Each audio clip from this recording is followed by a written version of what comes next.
Amen. Shalom, shalom, and welcome to Covenant Conversations with Shlomo and friends.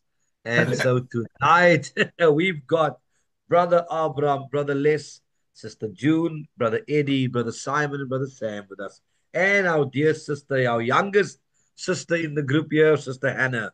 She's Sister Hannah. 14 years old, and she will be with us tonight as we discuss wonderful thoughts and wonderful things from Parashah Vayechi, Yeah. and that is where Jacob, blesses his children, and also wonderful story as well around, you know, when you look at the life of Jacob, um, and just realizing that you know this is where the end of Jacob's life draws near, his last wishes. Jacob's sickness we look at tonight. Jacob blesses Ephraim and Manasseh, but he also blessed his 12 sons. He Amen. also then his final request and his death, and then the mourning for Jacob, and then Joseph receives permission to bury Jacob in the promised land. And then we see the burial procession and Jacob's brother fear for their lives, and Joseph reassures them. And the rest of Joseph's life, we end up with tonight, and the last prophetic words to Israel.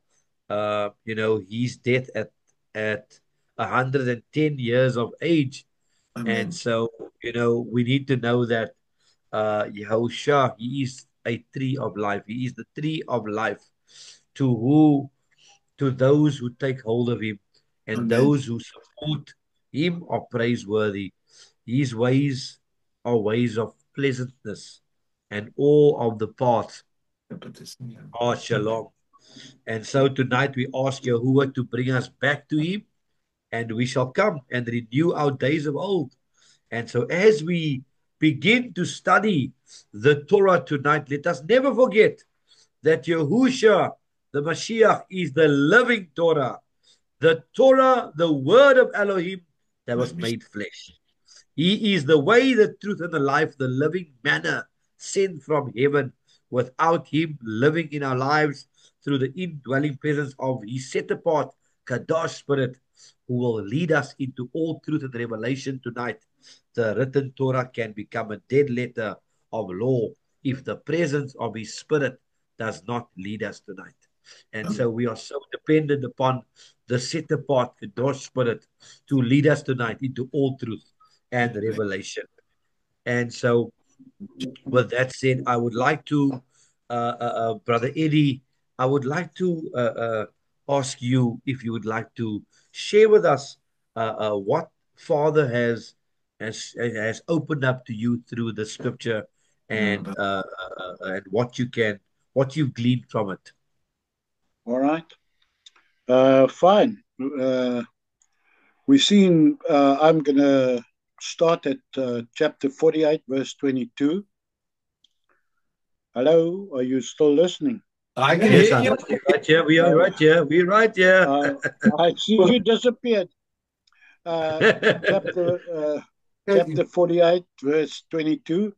He says, "And I give you one portion above your brothers, which I took from the hand of the Amorites with my sword and bow."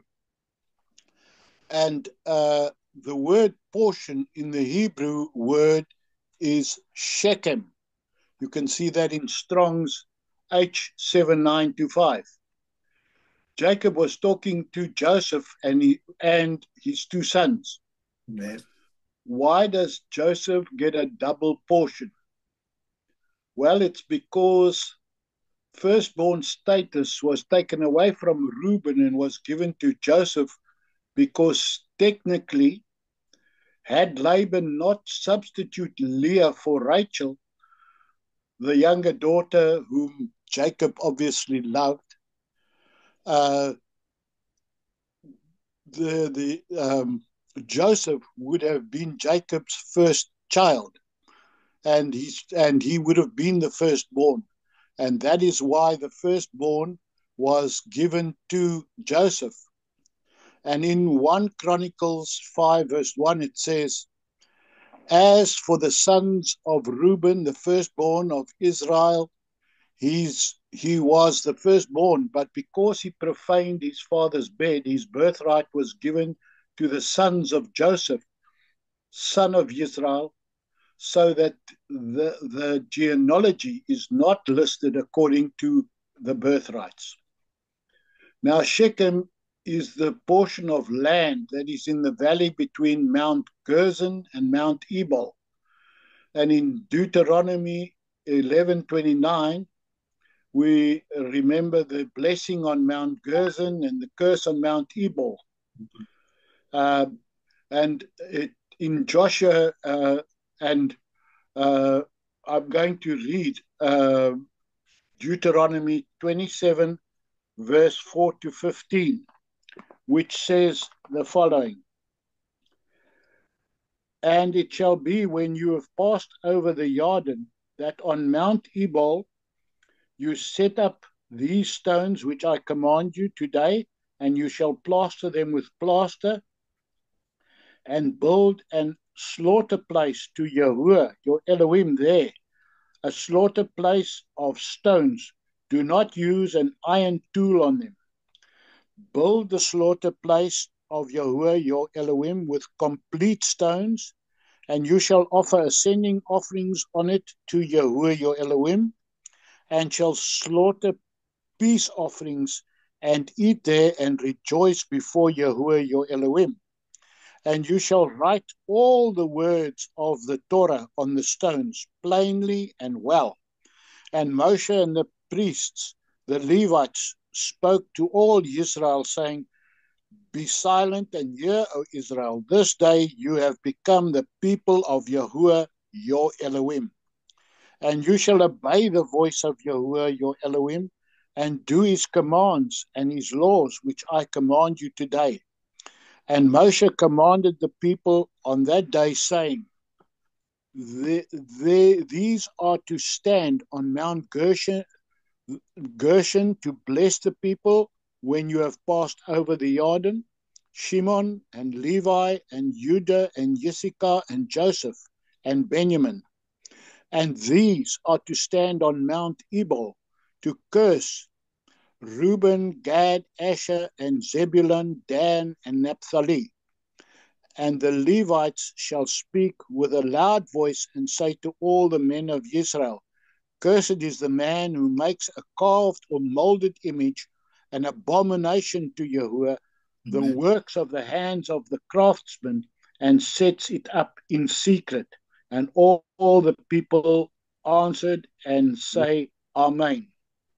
So we see that this is why this is the land that we were talking about. And in Joshua 2, verse 24 to 32, it says, and the bones of Joseph, which the children of Israel had brought out of Egypt, were they buried at Shechem in the plot of ground which Jacob had bought from the sons of Hamor, the father of Shechem, for 100 quetzal. I don't know how you pronounce that word, and which had become an inheritance of the children of Joseph.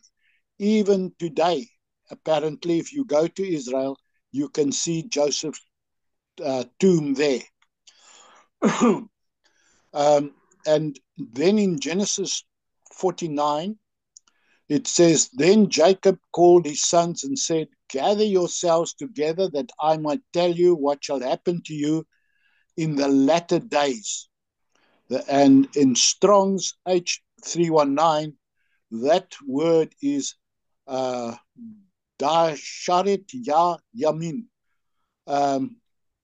Note that the prophecy which Jacob gives will continue to the latter days and remains relevant to us today.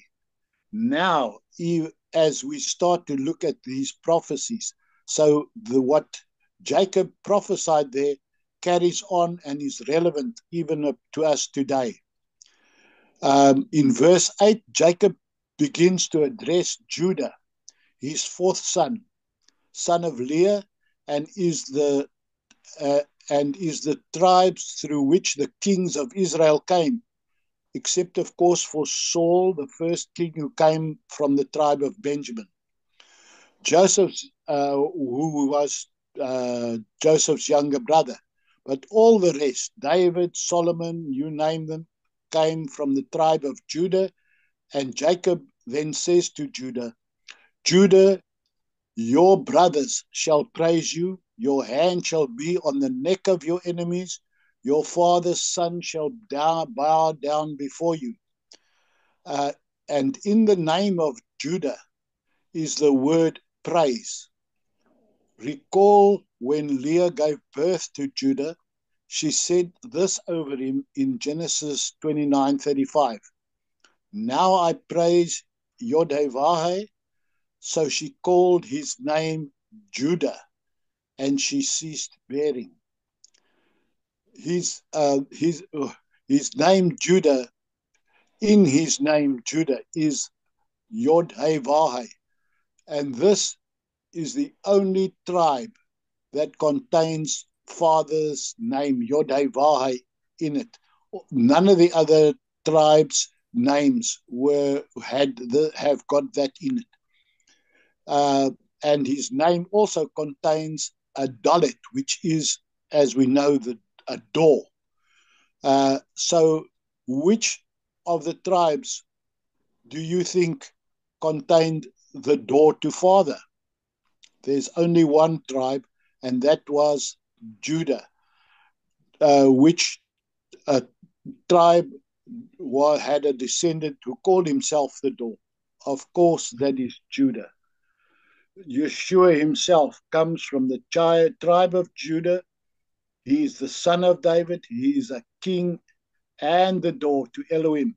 All that is found in the name of Judah. I'm trying not to elaborate too far. In Genesis 49:10, that says, the scepter shall not depart from Judah, nor the ruler's staff from between his feet until Shiloh comes, and to him shall be the obedience of the peoples. Now, who is or what is Shiloh? In the Targum translation, instead of Shiloh, they have Mashiach. In Hebrew, the numerical value of the word Shiloh amounts to 358, and the value of Mashiach is also 358. This then gives us a hint that Shiloh refers to Mashiach. In Genesis 49:18, I await for your salvation, Adonai. Here Jacob is speaking to his son Dan and prophesying over him and says these words. The words for your salvation in Hebrew is one word, and the word means for your Yeshua, your salvation. This is the first use of the word salvation in this prophecy that Jacob speaks over Dan concerning the end times. And Jacob is saying that I am waiting for that's our Almighty Father's salvation. In the prophecy over Dan, wow, that prophecy is very bad. And his tribe was the first to go into idolatry. But Jacob says, I wait for your Yeshua, your salvation. Now, when we get to the end of Jacob's prophecy over his sons in Genesis 49:28, all these are the 12 tribes of Israel, and this is what their father said to them as he blessed them, blessing each with a blessing suitable to him. 3 times we see the word blessing or blessed in this verse. But if you read through the 12 prophecies, the word blessing is never mentioned, with one exception. When you get to the prophecy concerning Joseph, then you find the word blessing a number of times. So why if Jacob is blessing his son is blessing only mentioned when we get to Joseph? The reason I believe is that Joseph is a picture of Messiah, and all blessings come through Messiah into this world. And it was through Joseph that all blessings came to the other tribes of Israel. And let us also look at the word "and this." The Hebrew word is zevot. So why is this important? Well, this is how Jacob's prophecy over his sons ends. But when you go to the end of Deuteronomy, in verse 33, verse 1, it says, "And this is the blessing which Moshe, the man of Elohim, blessed the people of Israel before his death." So we see that Moshe also at the end of his life, both of them at the end of their life, blesses the 12 tribes. And it was with this word, Zevot, "and this," which begins his blessing. So Jacob ends his blessing with Zevot, and Moses starts his blessing with Zevot, "and this." Genesis 49:24, yet his bow remained unmoved. His arms were made agile by the hands of the mighty one of Jacob. From there is the shepherd, the stone of Israel. This is the prophecy concerning Joseph. From there is the shepherd, which is another prophecy about Messiah. You will find prophecies about Messiah as a descendant of Judah, Shiloh, and Joseph here as the stone, the rock of Israel. This is the prophecy concerning Joseph. From there is the shepherd, which is another prophecy about Messiah. You'll find prophecies about Messiah as a descendant of Judah, Shiloh, and Joseph. The Jews expected two Messiahs, or they expect two Messiahs. As they study the Torah and the writings and the prophets, they see all these prophecies concerning Messiah. But there are prophecies of two different kinds. On the one hand, they find a huge number of prophecies that point to Messiah, who is the suffering servant, who is humble, who rides into Jerusalem on a colt of a donkey, who is rejected by his brothers. He suffers, he dies, he is rejected. And on the other hand, there is a opposing number of prophecies about Messiah where he comes in riding on a horse. He rides in a military figure, bringing victory and establishing Israel's kingdom, ruling from a throne in Jerusalem, and all the nations of the earth submit to his authority and rulership.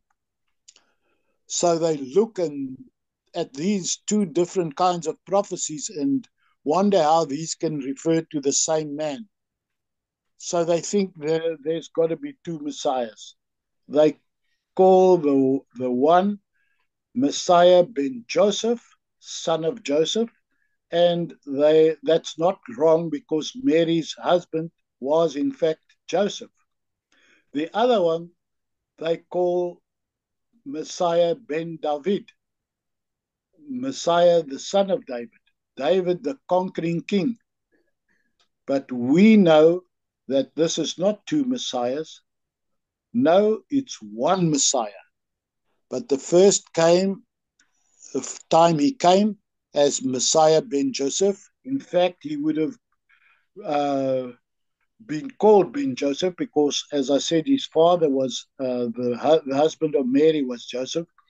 But we know when he returns, he won't return as a lamb, but as a lion, and will come to establish the throne of David, and he will come to conquer. And in Genesis 49:24, the word for stone is a very common word, but it is where Messiah is referred to as the stone. The word stone in Hebrew is the word Evan. And I'm sure Sam and Sean will concur. The first two letters spell the word father, and the second and third letters spell the word son. So the word even or stone is made up of two words, father and son, and they connected. Together now, they're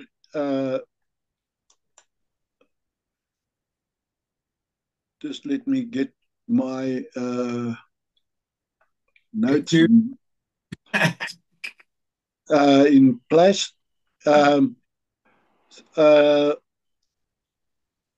Just let me get myself in place here.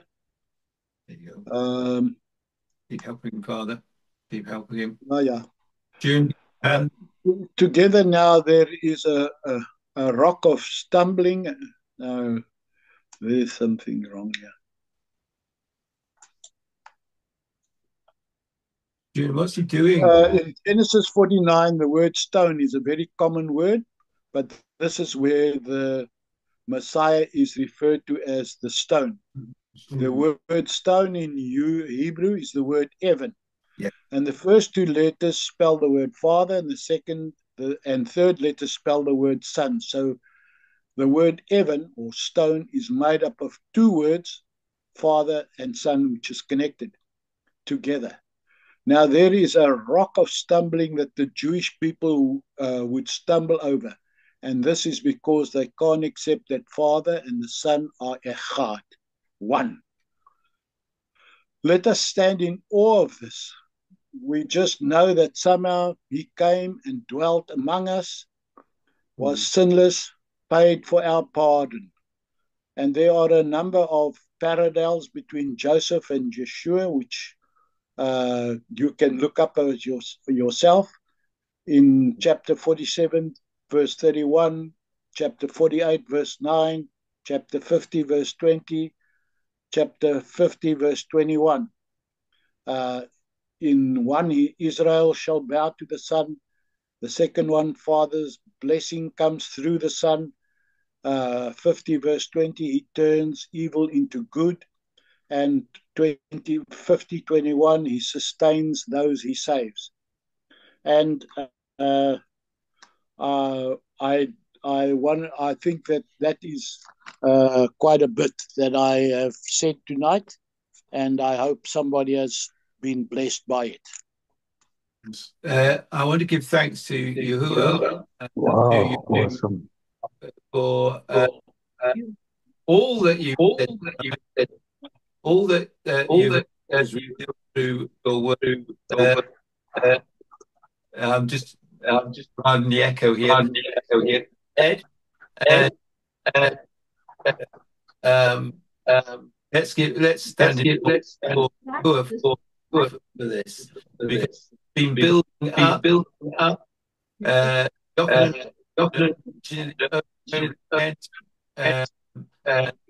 Brother Sam, you have a reverberation. Sam, we can't make head of Taylor what you're saying. We can't hear you, Brother Sam. Just unmute again.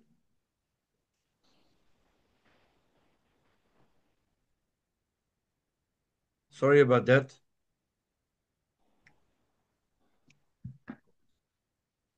Yes, absolutely. I'm unmuted now. How's that? Wonderful. Yes. Thank you. That's better. Okay, so I was just saying thank you, Father. Thank you, Yahusha. Thank you, Edward, because you have brought together much of what Yochanan has been teaching us and bringing to our attention over the past few parashats as well. Like you said, we need to stand in awe of this. This is deep stuff. And thank you, Father. Thank you, Yahusha. Amen. Amen. Hallelujah. Wonderful. And so, yes, I think, that is quite important to look at because, many refer to this parasha as where Jacob's wish to reveal to his sons the prophetic understandings pertaining to Israel's long and numerous exiles, which culminates in the final redemption, and an aspect of the final redemption is actually the return of Israel from an exile in Babylon at the end of the age prior to the return of Messiah, where the two houses of Israel will be reunited under Messiah, son of David, Ben David. And Brother Eddie is actually correct what he's saying. Last week I shared about the two, and you're right, he comes back as the lion, the warrior, and which just states in in Genesis 49 verses 1, when he speaks of his prophecies relating to what will befall his son in the last days, prior to the establishment of the Messianic age, where all Israel, would go into a time of darkness, gloom, and exile. And I think that this whole idea is implicated in the fact that the Torah scroll fails to place the customary 9 spaces between the last word of the previous parasha and the first word of the present one. When you look at that, there is only I don't know if you picked up, but there is only one space gap um, in Hebrew letters that predicts the closing in of Israel as they go into exile and captivity into Egypt. um, you know. And so, are there any passages in the apostolic or the messianic writings that speak of our spiritual and physical exile in the world, like spiritual Egypt and Babylon, that speak of final redemption when Yahuwah will reunite his people in preparation for the return of Mashiach Yahusha and the reuniting of the two houses of Israel, where Yahuwah urges his people to come out of spiritual bondage and exile. I would like to point to the reference of, let us turn to Revelation chapter 18, verse 4. Revelation chapter 18, verses 4. Brother Abram, if you got your Bible there, or Brother Eddie, you can also turn for me to 2 Corinthians 6:17. Yes, And okay. Brother Abram, you can turn to Acts 3:21. Brother Simon, do you have a Bible close by you? If you Okay, do, Acts 3:21. yeah, you can read that, brother. Yep. Brother Simon, if you do have a Bible close by, you can turn to Acts chapter 15, verses 16, and you can read that. Verse 16. Brother Abram, you can read that, eh? Or okay, I'm at Revelation already. Let me Yeah. read Revelation 18:4. And it says, and I heard another voice from the heaven saying, come out of her, my people, lest you share in her sins, and lest you receive Yes. of her plagues. Okay, Brother Abram. What was 2 Corinthians 6:17 for Brother Eddie. After this, I Acts, return again. Acts So, chapter 3:21. For Brother Simon's Abram. ready. You Abram's can left. go, Brother Simon. Yeah, I've only got King James, right? Doesn't matter. That's okay. That's okay. Yeah. After this, I will return and will build again the tabernacle of David, which has fallen down. I will build again the ruins thereof, and I will set it up. That the Thank you, residue, brother. yeah, Yeah. Yep. That's Acts chapter Thank you. 2. 15, yeah. 15 verse 16. Yeah. Verse 15 and 16, yeah. Brother Abram, can you read Acts chapter 3:21? Okay. It reads, whom the Shemayim needs to receive until the times of restoration of all, of which Yahuwah spoke through the mouth of all his Kodesh, Nebiim, since of old. Amen. I don't know if I pronounced that right. That's good. Yep. That's good. Okay. Brother Eddie, you can do Corinthians. I didn't get the Corinthians message. What was the Corinthians ones, Shlomo? 2 Corinthians 6, verse 17. 2 Corinthians 6.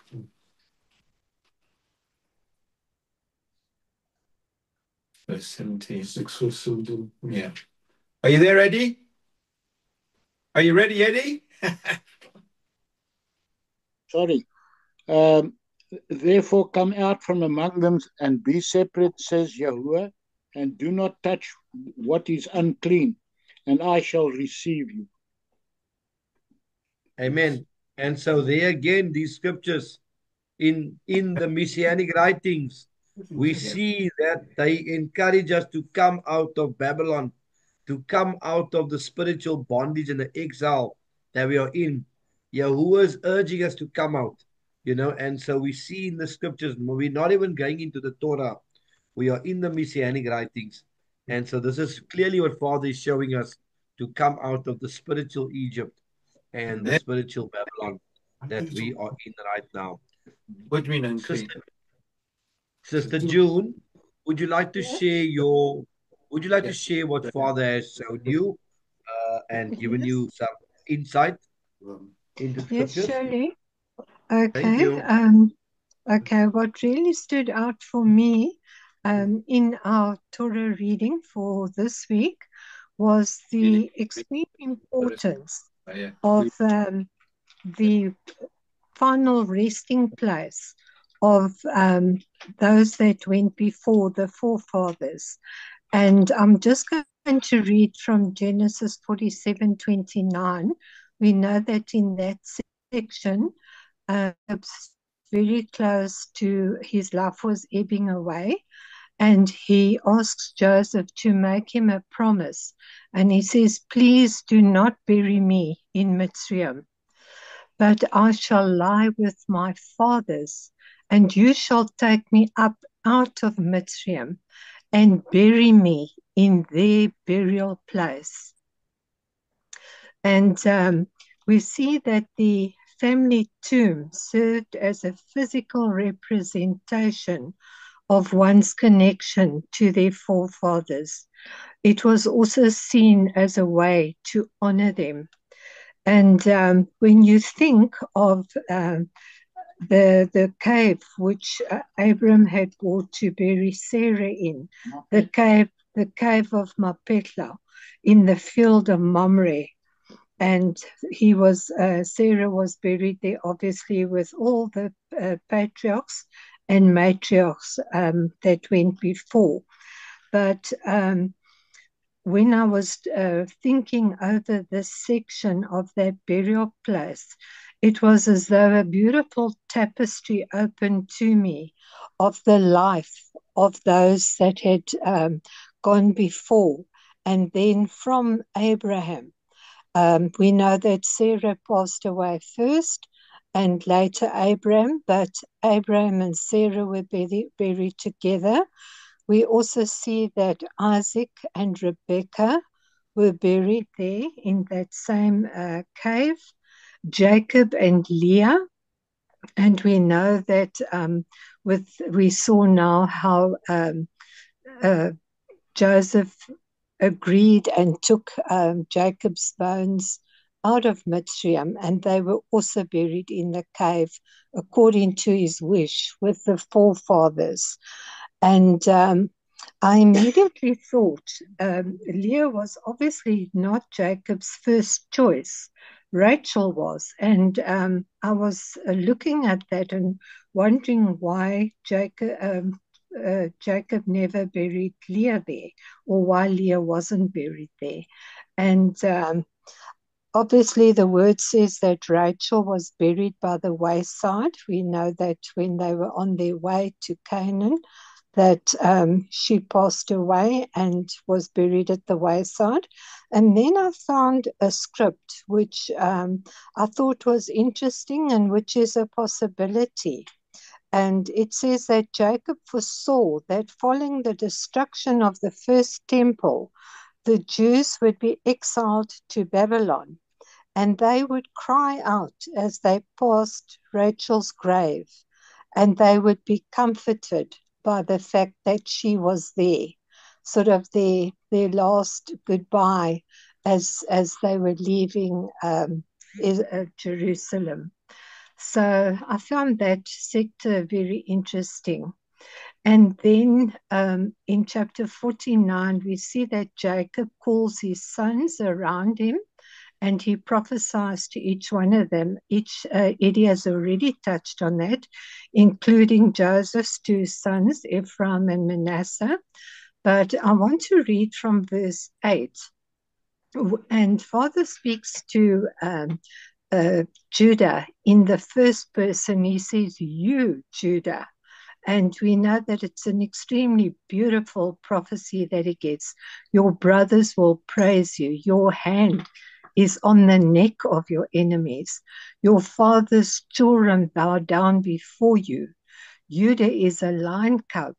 From the prey you have gone up, my son. He bowed down, he crouched like a lion, and like a lion who does not rouse him. The scepter, this verse 10 to me is extremely powerful. The scepter shall not turn aside from Judah, nor the inscribed from between his feet until Shiloh comes. And we know that that is referred to as our Messiah. And to him is the obedience of the people. How we long for those days. Verse 11, binding his donkey to the vine and his donkey's colt to the choice vine. He washed his garments in wine and his robes in the blood of grapes. And his eyes are darker than wine and his teeth whiter than milk. That is just so, you can just see his eyes being dark as wine. That means they were bright, there was strength, there was valor, and he certainly was powerful. And in this prophecy, until Shiloh comes, signifies a period of time where in the tribe of Judah, they would hold the scepter of the leadership in Israel. And this prophecy is often interpreted messianically, with Shiloh being as the Messiah, the future king and the rightful ruler of the world.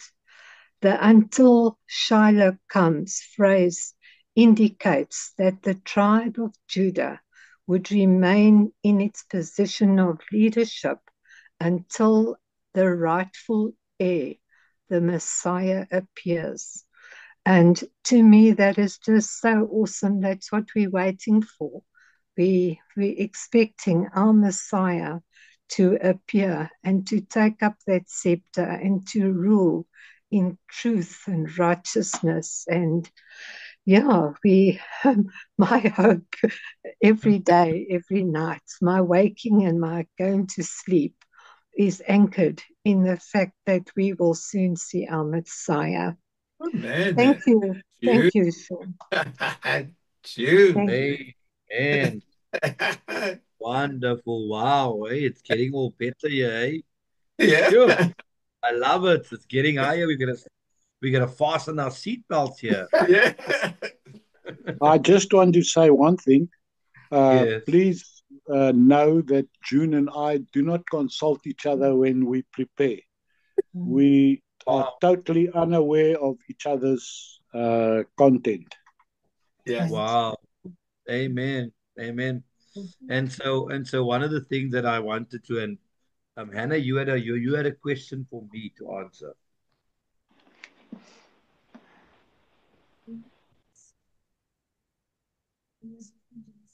Where's Hannah gone? She's talking to. Let's talk, you know.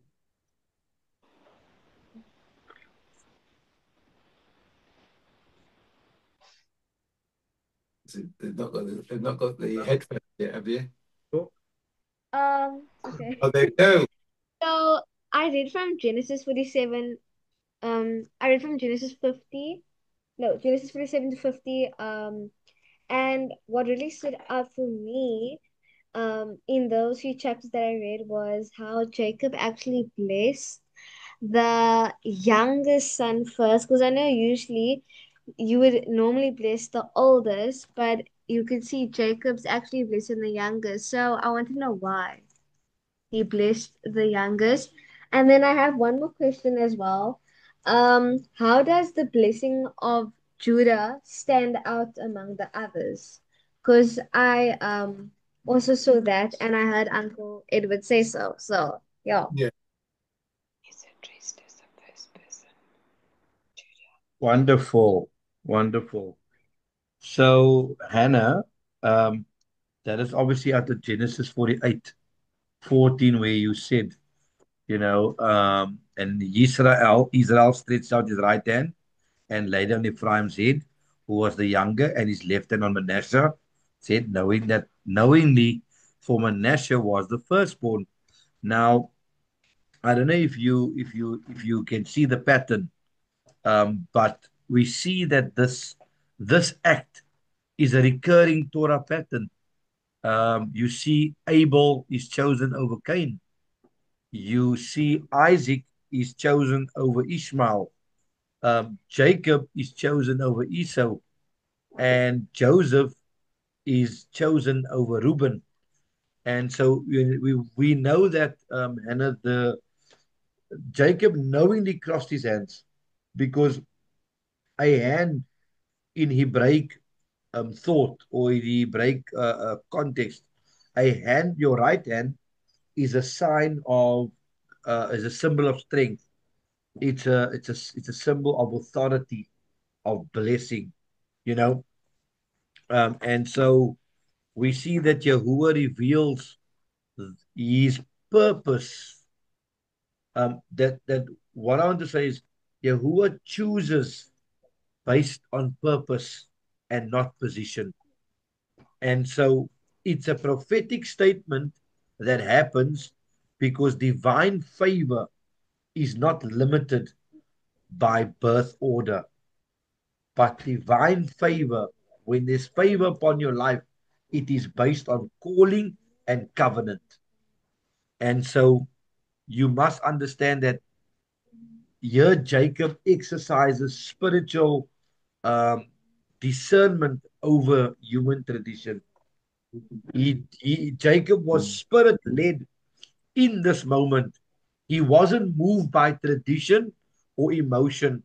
And though Joseph tried to correct him, like, no, no, no, no, no, no, you're doing it wrong, you know, and he says, I know my son, I know, but truly his younger brother is greater than he.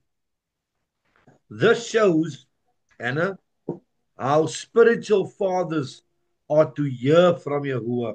Shepherds who are leading people need to hear from Yahuwah and bless according to the Ruach and the Spirit, and not societal expectations. And even you as a father, and in your own home with your children, you need to be led by the Spirit. And I'm reminded now on the prayer of Hannah. There was the one prayer, somewhere around Samuel or something, about how the praise. I think Eli goes back. He goes back and he says, "Get the angel to come back, so that we may know how to raise this child." Well, this is about Samson. Oh, Samson. Sorry, Yeah. Samson. Yes. Yeah. And so I said this in Seattle last year. I said, if we as parents need to pray and ask Father how to raise each of our children. We cannot just raise all of them the same way, because every child has a specific calling. Every child has a specific assignment.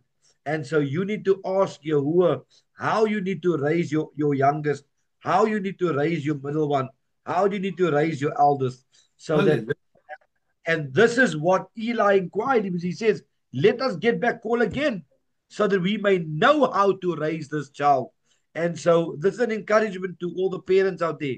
You know, if you still got children, you can still pray and ask Father what it is that you need to pray for them. What is their calling, so that they can return to the covenant.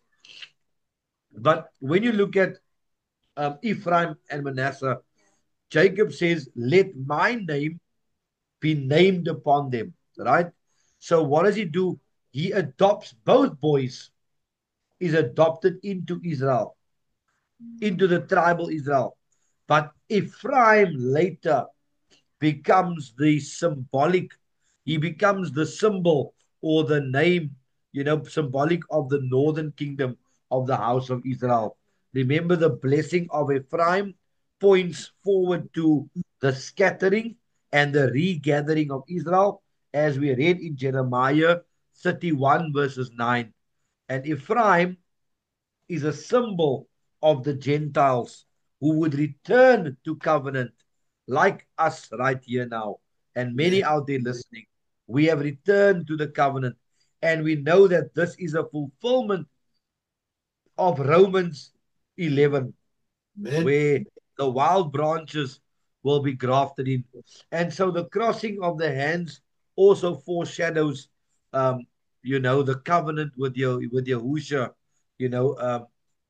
he's suffering the exaltation of Yahushua the Mashiach. Just as the younger receive the greater blessing, so too, we read at Psalm 118, a well-known psalm, verse 22. The stone the builders rejected has become the chief cornerstone. And so Yahushua was rejected, but chosen by Yahuwah to bring redemption and restoration even to those outside the natural line. And so I want you to remember that when you look at the crossing of the hands of Jacob, you must understand one thing, right? One, Yahuwah's purposes will always override human logic. Number two, you're a young girl. You're still growing up. Your background or your birth or your social status in society does not limit your calling.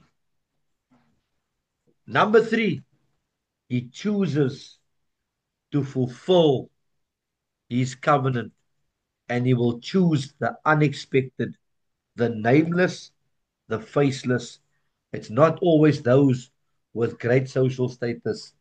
Amen. When you look at the word through scripture, he chooses the outcast. And you must remember always one thing, Romans 11, that we have been grafted in. We are adopted like Ephraim into the family of Israel. Because Amen. John chapter 15, verses 16 says, you did not choose me, but I chose you and appointed you. And so we have to stay close to the covenant and stay close to the calling that Father has placed upon our lives. Yes. Jacob, Stacy asked, was Jacob moved by the Spirit to cross his hands? And yes, he was Spirit-led. The Spirit was there, and so the reason why Jacob chooses Ephraim over Manasseh, because of prophetic insight given to him by Yahuwah. Prophecy is not a new thing. It's always been there. The Spirit has always been there. Yahushua was the Spirit. He was there. He was moving around. Though Manasseh was the firstborn and by tradition should have received the blessing, the greater blessing, Jacob deliberately does that, and so being led by that, you can definitely see the pattern of Yahuwah's sovereignty, in everything. And so that is simply, we need to return to the covenant as believers. We must be fruitful among the nations. We must live up to the name of this ministry. We must walk like the name of this ministry in spirit and in truth as believers. We Amen. must walk in spirit and in truth. On Monday night, we shared in the discipleship class about spirit and truth and what is it to walk in that, right? In the love and in the Torah, and so that you and I can be restored to your inheritance, as children of Yahuwah.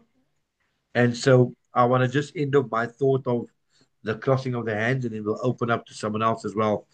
Is that when Jacob was laying his hands on Ephraim and Manasseh, we know what happened. He crossed it. But then in verse 16, he speaks of the angel who redeemed me from evil.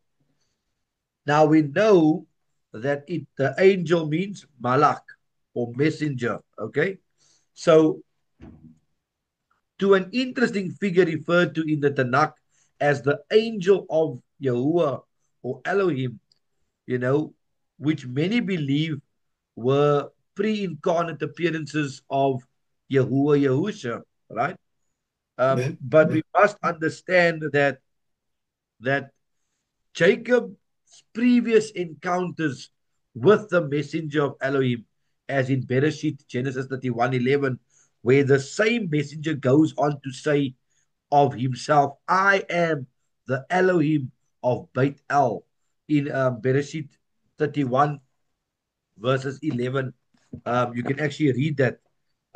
This interesting where he says that Genesis chapter 31 verses 11. And it says, and the messenger of Elohim spoke to me in a dream, saying, Yaakov. And I said, here I am. And then further down in verse 13, it goes, I am the El of Beit El, where you anointed the standing column.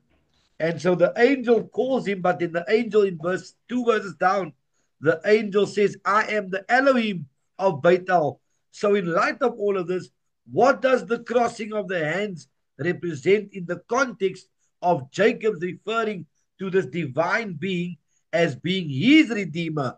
We know that it is the symbol of a cross. And so we can even see in this place that this is Yahusha that was appearing to Jacob during this time, and that Yahusha was with him, because you can also see that in the apostolic scriptures, the messianic writings, we see that the message of the crucifixion and the gospel are not first century inventions of Paul and whoever you want to say, but this message of redemption is as much as earlier origination. I mean, you go to Galatians 3 verses 8. You can write that down as some references. Galatians 3 verses 8. And then you can also go to Revelation 14 verses 6. Let me read Galatians 3 verse 8. It says, and the scripture, having foreseen that Elohim would declare right the nations by belief, announced the good news to Abraham beforehand, saying, all the nations shall be blessed in you.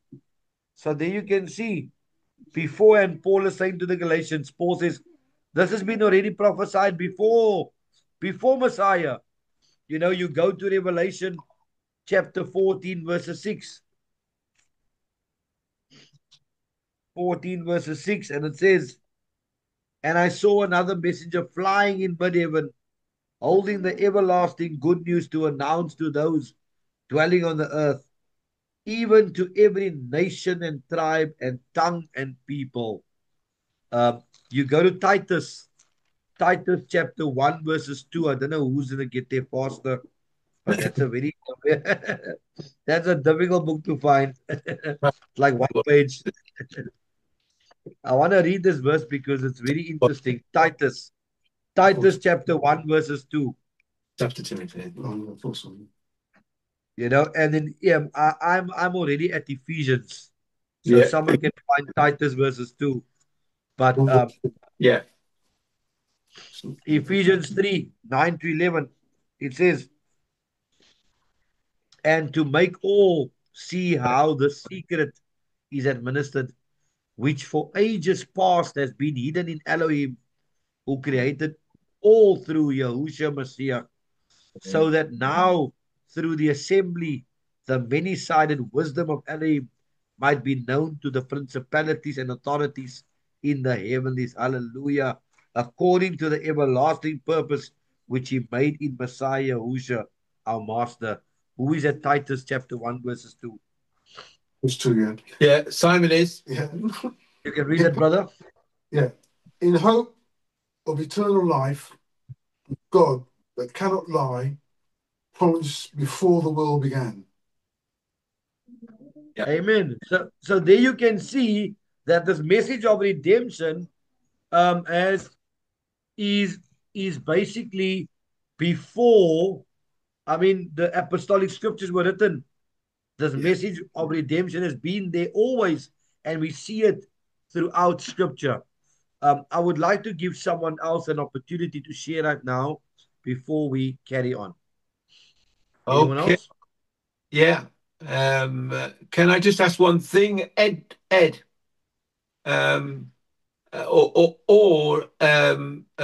June, where was Rachel buried? Wasn't it near Shechem? Machpelah. No, Rachel. Oh, she was buried along the way. Yeah. Along the way, yes, along the way. I think it was Mamre. It was Mamre. They were on the way from Shechem. That's right. Because the Levi and Simeon killed the people of Shechem, and Rachel had she given birth to Benoni then, or was it on the way from Shechem that she gave birth to Benoni? It was on the way, and she died from the birth of Benjamin and she wanted to call him I forget exactly terrible name, and he changed it to Benjamin. Yeah. So what I'm saying is when we got this echo. Do you want me to mute? Somebody got to mute. Yes. 49. Yeah, it, brother Liz. For some reason, Liz, you cause an echo. I don't know if your speakers are on or something. I'm on mute. I don't know, but I turn when I put my mic on, somehow it does this. I don't understand. Maybe it's my phone. Okay. Judah's prophecy. Okay, so you're on mute. 49 in Genesis. Okay, right. So what I was going to say was I found it very interesting that that Shechem was given to Joseph, and because it's not the same as Machpelah. So Joseph. No, it's not the same as Machpelah. Yeah, so Joseph wasn't going to be buried in the family vault. No, he was buried in Shechem. He's buried in Shechem, and so Yaakov says, which I won with my with my bow and my sword? Yes. And there's no record of Yaakov in the Tanakh fighting, but there is a very detailed record in the book of Jubilees about the fights that Yaakov and his 12 got into. So that was the first thing I was going to say, that you can find out a bit more about these battles that Yaakov and his 12 sons had when you read the book of Jubilees. And so with Joseph being buried in Shechem, I hadn't realized it was between the two mountains as well, Mount Gerizim and Mount Eba. But the altar that was built on by Yahusha on Mount Ebal, I think it was, has been found, and it's been excavated by archaeologists. So, and they found what it said, clean animals that were sacrificed there. Right. So, so all of that is, just confirming what you were talking about. But what I wanted to, what Yahusha wanted to point out in all of this is the just a little icing on top of the cake, because we've been looking at the Mashiach from Joseph, and then the Mashiach from David, and what I never realized until Shlomo was talking about this Mashiach from Joseph, and you today made very clear, was something which Yahushua showed me just a few weeks ago, which is that that the first king was from Joseph. King Saul is a descendant of Joseph. Of Benjamin. Benjamin. Yeah. So he is allied with Joseph. But then, because of him not being the right kind of person, it switched across to Judah. So it's the if you like the between Leah and Rachel. It's the contest between Leah and Rachel, and people have not really given much notice to Leah. They've always said, "Well, that wasn't the one that Yaakov loved." But in fact, it says in Jubilees that he actually grew to love her very, very much, and that is why she's buried with him in Machpelah. And when we look at the story of Leah, we see she is the one that is a faithful servant of Yahuwah. Rachel, on the other hand, is not that faithful, and Leah is the underdog, and then Yahuwah blesses her more than he blesses Rachel. So that contest between Leah and Rachel again shows up in the contest between Saul and David. Okay, but the two houses again rooted in the two mothers, and then the two messiahs, Ben Yosef and Ben Dawood, again between the two mothers, between Rachel and between Leah. And we see that it's just so obvious when you look at Joseph that this is an analogy to the Messiah. But you don't realize that this is based on Rachel's children. And then when we come to Judah, the one Shiloh means the one to whom it belongs. Okay, the actual Hebrew means the one to whom it belongs. It's not Mashiach. I don't mean it's not referring to the Mashiach. I mean the word Shiloh means the one to whom it belongs, and the one to whom it belongs is the Mashiach.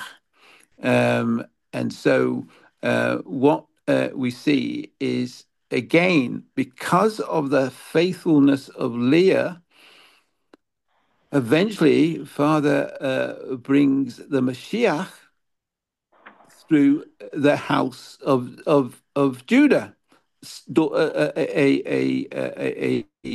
a son which came to Jacob through Leah. And Leah gives all these very wonderful names to her children, which Yehuda, including the name of Yehu in it, and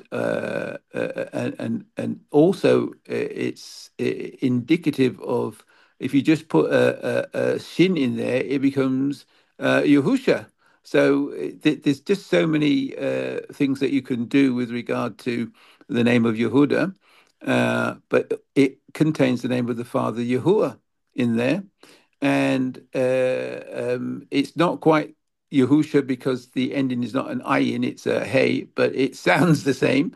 And we have so many things that that relate to these two messiahs. And we had two messiahs. We had the Messiah from the house of Rachel, and the Messiah, if you like, from the house of Rachel, when I'm saying Benjamin and Joseph, and the Messiah from the house of Leah, which is Judah. But the one that that Yahuwah chose is the one that came through the house of David, and that is because David was a man after Yahuwah's abdominal cavity. And there is so much about David. We were just talking about David before we started, where even though you could not say that David was like our master Yahusha, 100% perfect, that didn't matter because he feared Yahuwah, and he was immediate in turning back once it had been pointed out. He was such a caring shepherd, and so there's just so much that we see in this blessing on Yehuda from Yaakov. But then the blessing on Joseph is extraordinary. And many people today who believe in British Israel and all these other theories and ideas look at that blessing and try and measure it up against the world today. So even if they don't believe that Ephraim is the Christians, they believe that Ephraim and Manasseh represent the colonial powers today. Now, because of the extraordinary nature of the benediction and the fulfillment that you can find in these things, just as we can find the extraordinary fulfillment in Yehuda. This whole chapter, you mentioned Dan, there's Asher, there's Zebulon, there's Naphtali, there is so many things which that in these prophetic statements, and as you said, Ed, the real berach, the real blessings, the real place where Yahuwah bent his knee to bring his benediction was on Joseph. And when we follow that through, we see how Yahuwah is faithful to bring Joseph back to Judah.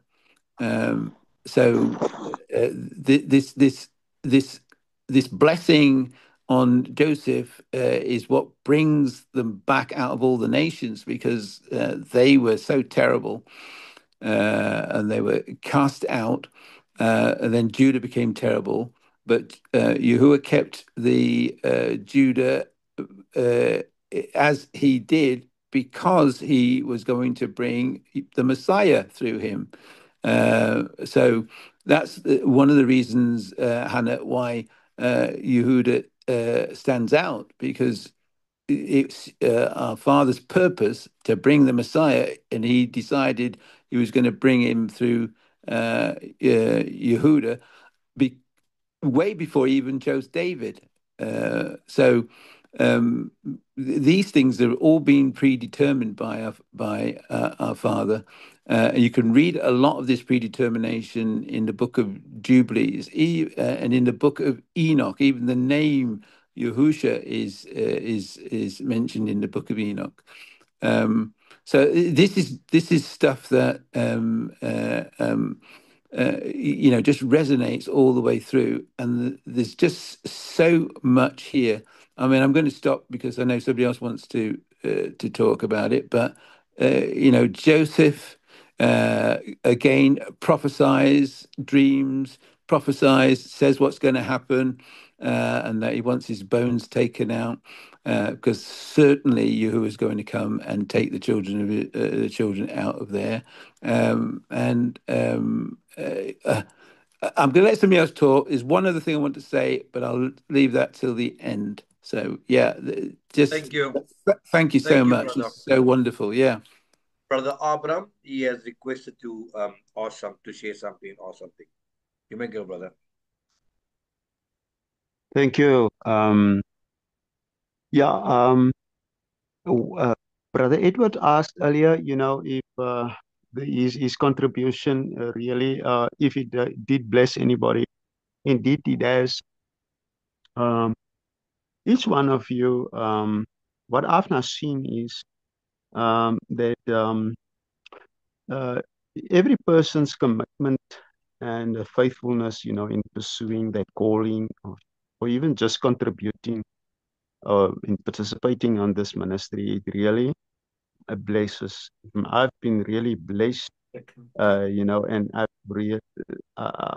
I've learned a lot, and that is through various individuals' obedience and commitment, and the next thing that I've noticed, while studying this book, Genesis. So I'm hoping that what I'm going to share will encourage you as well. The thing that I've seen now is that through each person's, through Joseph's faithfulness in pursuing his calling, sharing, even while offending his family. He shared what he has received from Yahuwah. And he remained faithful, and through persecution and everything, just by believing, what Yahuwah revealed to him in dreams. He shared, and for that he was persecuted and he suffered, even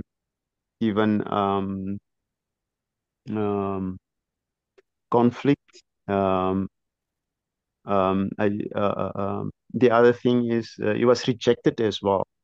So, but because of his faithfulness, at the end of the day,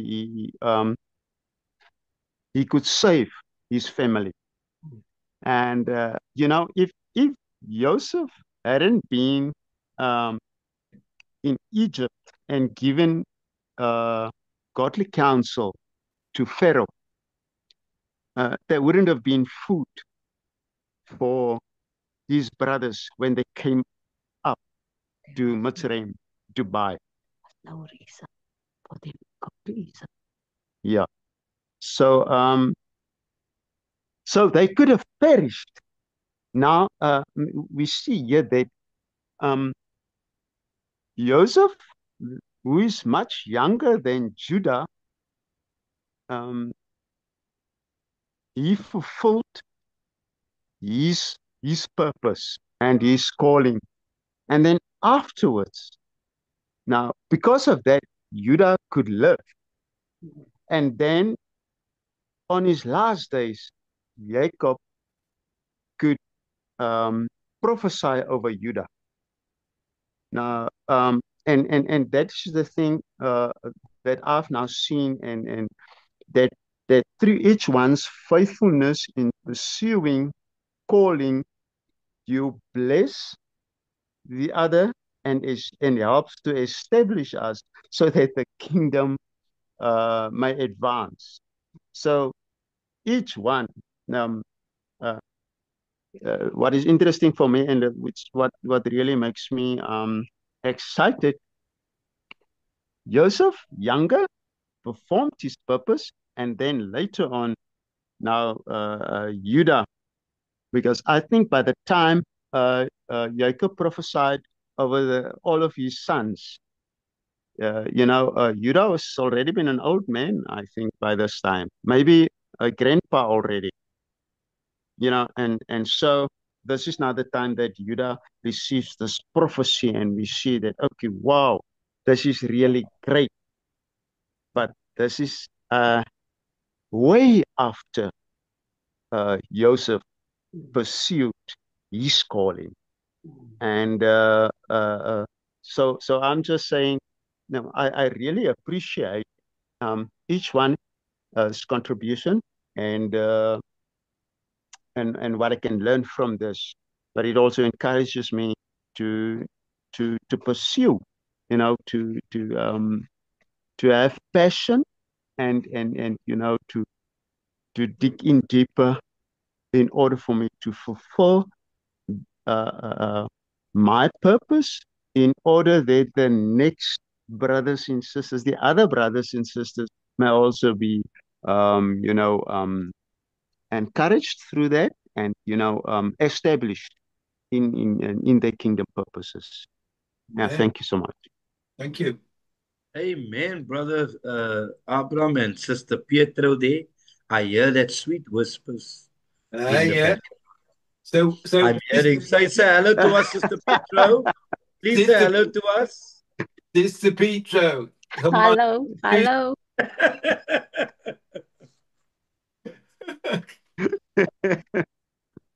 How are you doing, Sister Pietro? Yeah. I'm fine. That's wonderful, man. That's wonderful. Amen. Amen. Brother Sam, if she starts speaking beautiful Afrikaans now, you are not going to know nothing. All Brother Sam knows is a brie. He wants to make a brie. I said, brother, we are not going to make a brie. We're going to braai. Braai. Oh, okay. Yeah, not a barbecue, a braai. Yeah. What deck? Eben duck or something. Oh, okay. Oh, yeah. Oim duck. Yeah. We said to brother, when you're fed up in Afrikaans, is ek is duck. Ek is duck. Yeah. So what I want to say is that something very, very amazing about the life of Jacob, especially in this portion, is that, we see that the end of his life is recorded in the last few chapters of the book of Genesis, and so what was amazing is that Jacob wanted to be buried in the burial cave of his father and grandfather, along with his wives and his wife Leah. And I mean, Brother Eddie touched on that as well, Brother Sam as well. And this request is to be buried in the cave of Machpelah. Was obviously very important to Jacob, because this request, I don't know if you pick up, has been recorded twice in this week's readings. And so when you look at Machpelah, I want you to look at something. The location of the cave and the field which Abraham purchased is very significant, because remember, the cave was called Machpelah, right?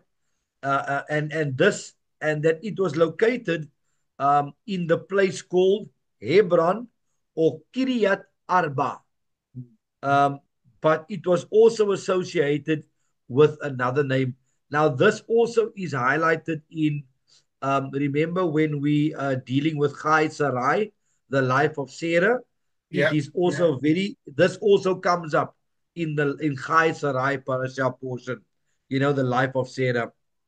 And so the field and the cave, the field of Machpelah, it faced the location. When I looked at the map, it faced the Mamre.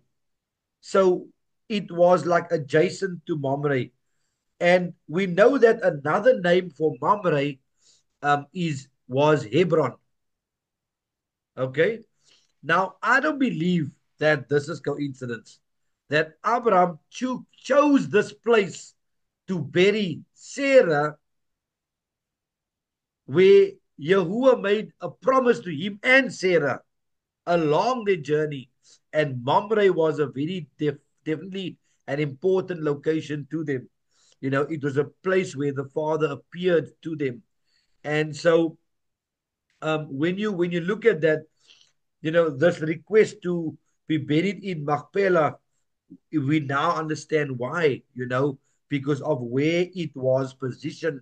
It was facing the place where the Father met his great grandfather Abraham and his great grandmother Sarah, where they received the promise, you know. And so we know that in being buried in the cave of Machpelah was so important to Jacob that he made both Joseph and all his sons promise him in that place. You know, and it would seem natural that Jacob would surely have buried his wife Rachel there as well. You know, Rachel being the first love of Jacob's life and his preferred wife over Leah. Well, Rachel was not buried in the cave of Machpelah. Now, I want you to listen to this. It says in 48:7, now as for me, when I came from Padan, Rachel died to my sorrow in the land of Canaan on the journey when there was still some distances to go to Ephrat. And I buried her there on the way to Ephrat. Now, Ephrat is the ancient name for Bethlehem. There you go. Yeah. I know, but just get So Ephrata and Bethlehem were the same places and the same city with two names. So, you know, why did Jacob not bury his beloved wife Rachel in the tomb of the patriarchs in the cave of Machpelah? Why did he choose to bury Rachel on the way to Bethlehem? Now, there's two things that we and you and me, we cannot choose in life. Is when and where we are born and when and where we will die. Those are two things in your life you have no control over, you know. And so you see that Rachel was buried on the way to Bethlehem because that is where she died. So Jacob would have brought her to the cave of Machpelah in Hebron, but he didn't. Why didn't he do that? Now, there's no specific verse to explain why Jacob buried her on the way to Bethlehem or not in the cave of Machpelah. However, I believe that this story of the Torah as a whole provides an answer to this question. I believe that there's a prophetic declaration that Jacob made regarding Rachel's death by burying her on the way to Bethlehem that even he didn't fully understand. Because you see, the place of Rachel's burial is noted as being on the way to Ephrata, which is called Bethlehem. Now, the name Ephrata in Hebrew, it means place of fruitfulness. And so it describes the quality of the land as being very productive and bearing much fruit. The name Bethlehem, Beit Lechem, means house of bread or house of food. Again, describes the character of the region being particularly abundantly rich in food. So both names, Ephrata and Bethlehem, describe the fruitful and the abundant nature of the land in and around the city. And so it is more than likely because of the meaningful names of the city, of that city, that Jacob chose to bury Rachel there. Now you want to stay with me now. Remember, this is Solomon's going deep.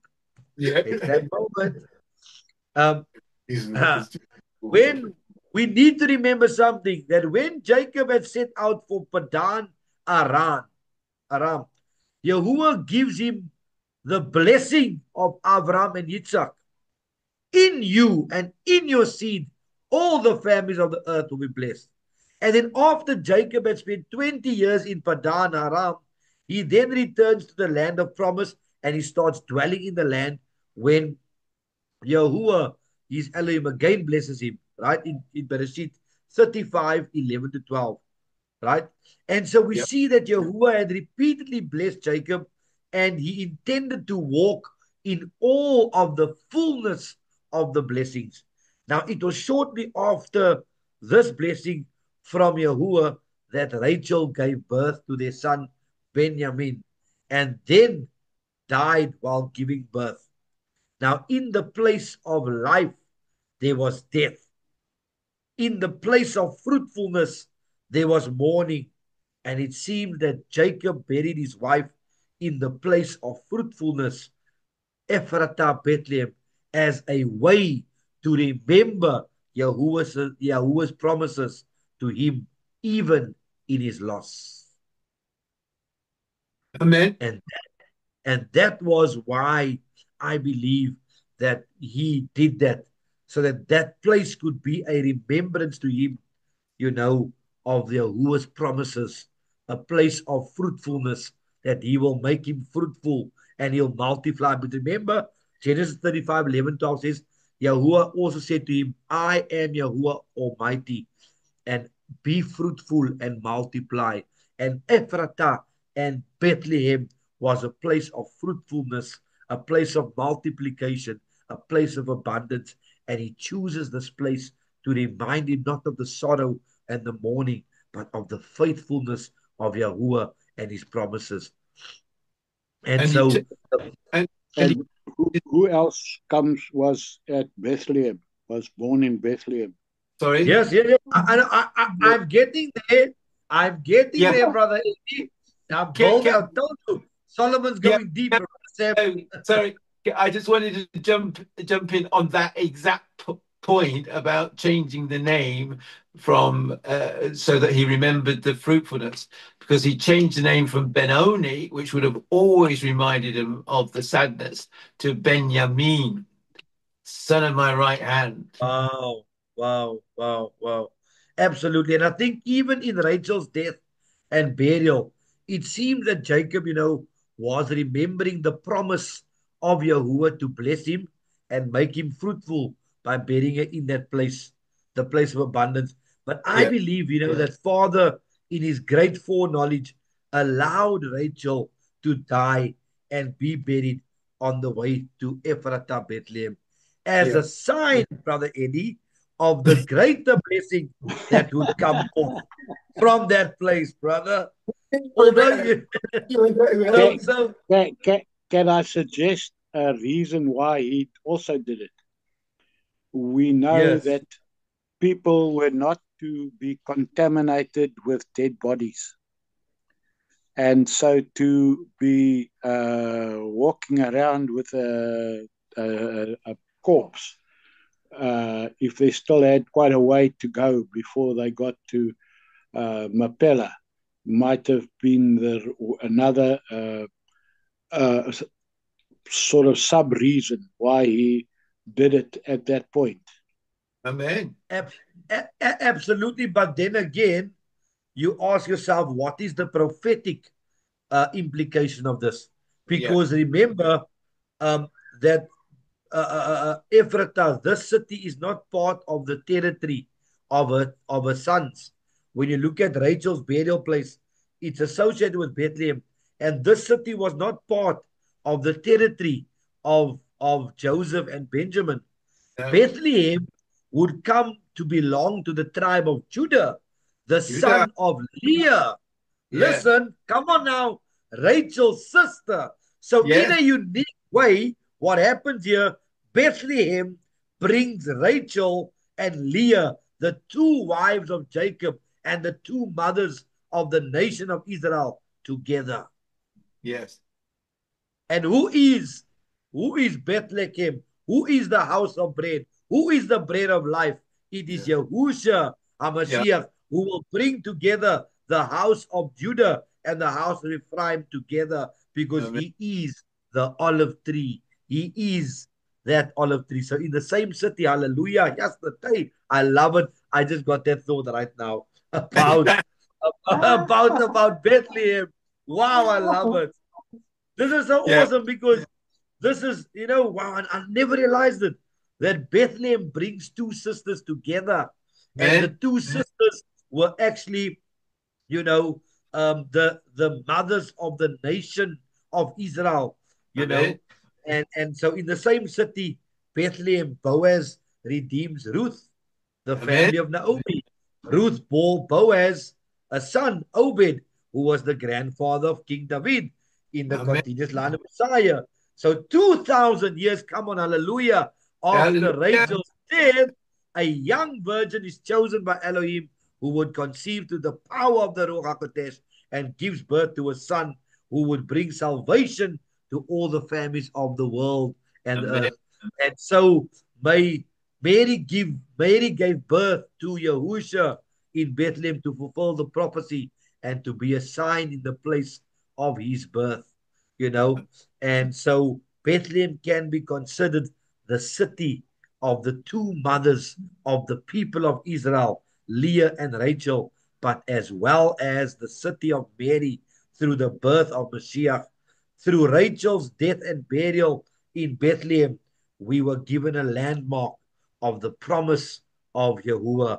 And Jacob wanted to see that full extent of the blessing and fruitfulness of Yahuwah in his life. And he saw it in part, but the fullness of Yahuwah's blessing to Jacob, come on now, would only come 2,000 years later through Yahusha's birth in Bethlehem. And we are given the fullness of Yahuwah's blessing to Abraham, Yitzhak, and Yaakov for all the families of the earth. Amen. Come on. Now, Hallelujah. hallelujah. Can I add this last point? There you go, Win. Carry on. Yeah, my last point is based on Isaiah 49, where the suffering amongst all the different chapters there, which are sometimes called the servant chapters. And in Isaiah 49, there's a phrase which stood out for me as being the wrongly expressed. And it says, "You are my servant, Israel." That's what it says. But everything in that chapter is talking about Yahusha and all the things he's going to do. So I thought, well, that can't be the right translation.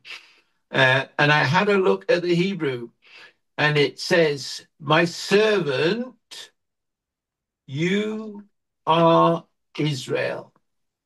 And that's when it just struck me that Yahusha, like his great forefather Yaakov, was given the name Israel. Now, Amen.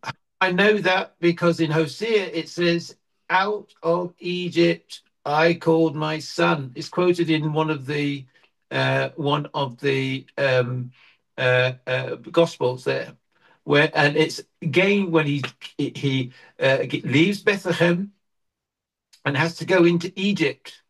And then when the Herod dies, he's told to come out of Egypt. And one of the writer says, to fulfill that saying, "Out of Egypt I called my son." And you go back and you see that's from Hosea, but you also see in Exodus chapter 4, Yahuwah says, Yahuwah says, "Tell Pharaoh, Israel is my firstborn. Let send to me my people to serve me."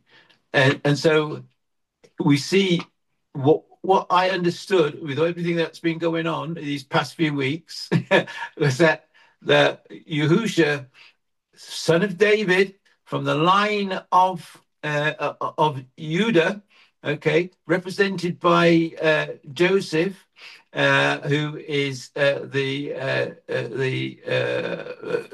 Messiah ben Joseph. He combines them both. He is the Messiah from Joseph and the Messiah from David, as we already know. But he takes on the name of Israel, which combines them both, just like Yaakov, name Israel combines all of the children together. And after Yahusha is given that name, he is told it's not enough to bring the 12 tribes. You have to bring back, you have to be a light to the nations to bring the nations back to me. So for me, it all comes together in that name, Israel. And in the two messiahs, the Messiah ben Yosef and the Messiah ben David, or from Judah, it all comes together in the name Israel, and that name Israel applies also to Yahusha. Amen. Amen. Someone touched on about we tying the donkey to the vine. Where in scripture is that again? That's in the prophecy. In the blessing concerning Judah, which June read. Yes, wonderful. So what I wanted to say around that is the June is that is that we actually see that the donkey tied to the vine is actually symbolic of Messiah's kingdom of peace. Of how Messiah's kingdom of peace will actually dwell in the midst of Israel. And so also when you look at the donkey, we spoke about the donkey in discipleship the other day with Brother Aubrey asking the question, which was a very interesting conversation we had.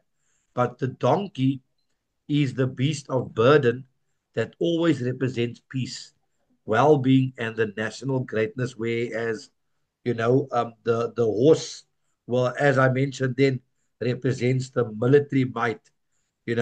So you can actually see that the future redeemer of the Jews and humanity appears here in connection with the donkey, symbolizing the twofold vision of peace and material well-being.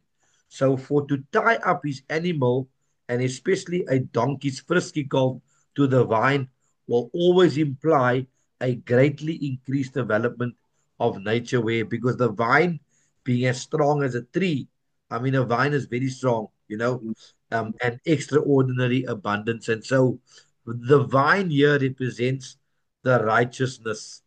Remember when Yahusha says he likens himself to a vine, Yes. with believers as the branch attached to the vine.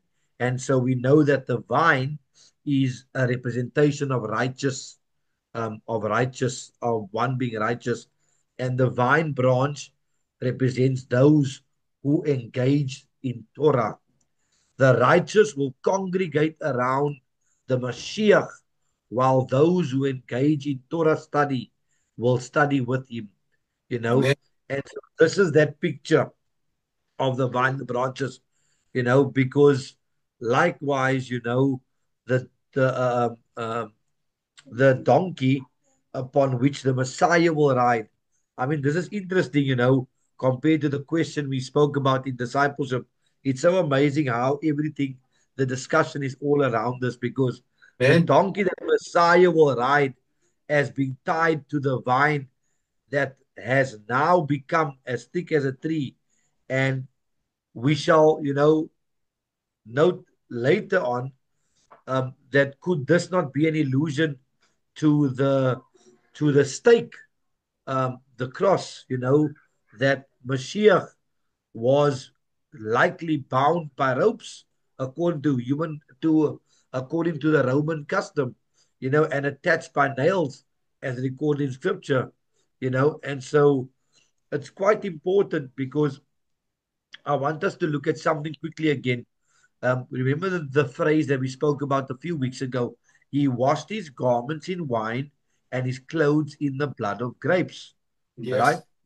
And so when you look at that, wash you, Isaiah 1, Isaiah chapter 1, 16 to 18, it says, wash you, make you clean, put away the evil of your doings from before mine eyes, cease to do evil, learn to do well, seek judgment, relieve the oppressed, judge the fatherless, plead for the widow.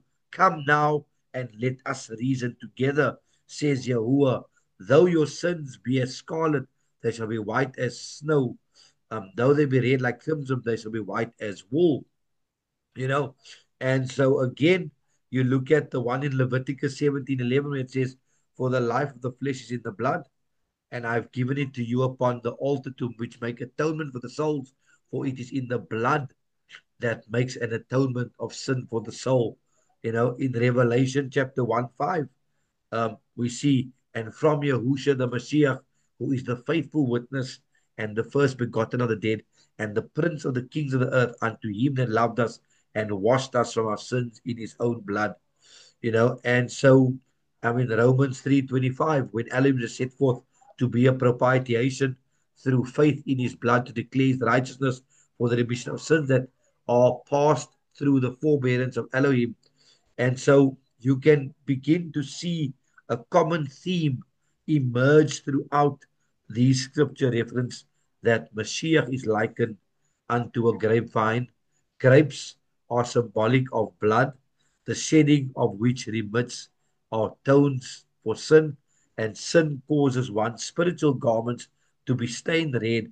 From the Messianic scriptures, we will learn that the blood of Yahushua, the Mashiach, cleanses the spiritual garments of sinful individuals. And so in Genesis 49:11, how does blood of grapes, how does the blood of grapes reference in the scripture portray to the virgin birth of Messiah, right? Um, so very simple. Had Messiah's blood been tainted by the sin stain of Adam's fall, or separation from spiritual relationship with Yahuwah Elohim, occasioned by his sin resulting, in death, which passed on to all of Adam's descendants. And you can read that in Romans chapter 5, verses 12 to 4. Then Messiah could not have been the perfect and sacrificial lamb atoning for the sins of the world. But since there's a spiritual inheritance in this, we can actually see the curse of death brought on by the sin of Adam is passed on down through the father's lineage. In Jeremiah 32 verse 18, and in Exodus 20 verse 5, then in order not to inherit the sting of death, which is mentioned in 1 Corinthians 15:56, oh death, where is your sting, right? Death being the result of sin, which is the transgression of the Torah of Elohim. Come on now. Yeah. The result of sin. Death is a result of sin. And sin, what is sin? Sin is when we transgress the Torah of Elohim. Amen. When we don't follow Torah, we are sinning. Where do I find it? Go to Ezekiel chapter 18, verses 4. Ezekiel chapter 18, verse 4. I would like to read it. So, because when people say to you, but we're not sinning, no. When you don't do Torah, you are transgressing, you are sinning. And Ezekiel 18, verse 4, it says, see, all things are mine, the being of the Father as well as the being of the Son is mine. The being that is sinning shall die. Go to, I say, Brother Robert, that's Old Testament. Let's go to 1 John. Let's go to 1 John. 1 John chapter 3, verse 4. Let's see what Brother John says about this matter. right? 1 John 3 verses 4. Everyone doing sin also does lawlessness, and sin is lawlessness. If you want to change that word, everyone doing sin also does Torahlessness, and sin is Torahlessness. And so Messiah could not have contained the lifeblood of a physical father. And I believe this is poetically alluded to in the verse, where where under analysis we look at Genesis 49 verse 12 that says Messiah washed his garments in wine and his clothes in the blood of grapes. And so this verse, I believe, indicates that the source of Messiah's blood would be that other than of a man, right? And so it's very interesting to note that Yahusha said in the Gospel of John chapter 6, John chapter 6, verses 52, I think. John chapter 6, 52 or 53. Are you still there with me? Yeah. Can I get an amen from Brother Abraham? Amen. And I want a hallelujah from Sister Pietro. Hallelujah. Hey! When I hear that voice, my heart just leaps. Wow. Wonderful, wonderful. 53, sorry. Chapter 6, 53. It says, Yahusha therefore said to him, truly, truly, I say to you, unless you eat the flesh of the son of Adam and drink his blood, you possess no life in yourselves. Amen. So, I mean, Matthew 26, 27 again says, and he took the cup of the vine and he gave thanks. Baruch atah Yahuwah Eloheinu melech haolam, borei peri hagafen, hamatit Yahushua Mashiach. And he gave thanks. And he gave it to them, saying, drink of you all of it, for this is my blood of the renewed covenant, which is shed for many for the remission of sins. And so, some may view John's account of Yahushua's teachings as a gross reference to cannibalism. And I mentioned, and some others might just be saying this is anti-Torah. But remember, we spoke about the sud level, right? Yeah. The hidden meaning, the pardes. We're going to be teaching you that next week in discipleship. So you guys can look forward to that. Pardes, so we understand the sud.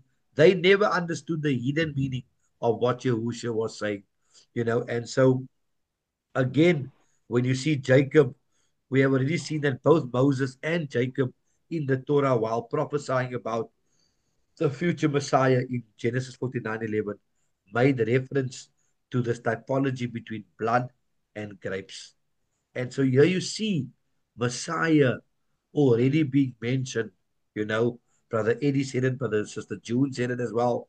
And so we can see that already Messiah is being revealed, in this, because Revelation 7:14 says, he washed their robes and made them white in the blood of the Lamb. And so this is that reference, where people can speak about. And so again, Revelation 19:7-8, brothers and sisters, let us be glad and rejoice and give honor to him, for the marriage of the Lamb is come, and his wife has made herself ready, and to her was granted that she should be arrayed in fine linen, clean and white, for the fine linen is the righteousness of the saints. Amen. And so this is the amazing thing we look forward to, and we can see our Messiah Yahusha even in Genesis, even in this parasha of Vayechi. It has got nothing to do with anything of Judaism, but it's all messianic. We see Messiah Yahusha through every page of the scriptures from Bereshit to Hitkalut, to Revelation. Uh, and so you see that. But is there anyone that would like to share some closing remarks before we would like to bring our session to a close? We do continue part 2 of the Haftorah reading on Saturdays at Shabbat. And so normally we take it further. And so this is going to be interesting. It's 1 Kings chapter 2 that we're going to be discussing.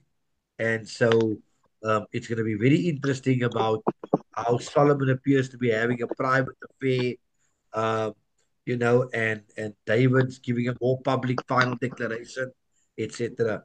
So this will be an interesting discussion on Saturday. If you want to join us, please do let us know. We'll send you the link to join us in this discussion.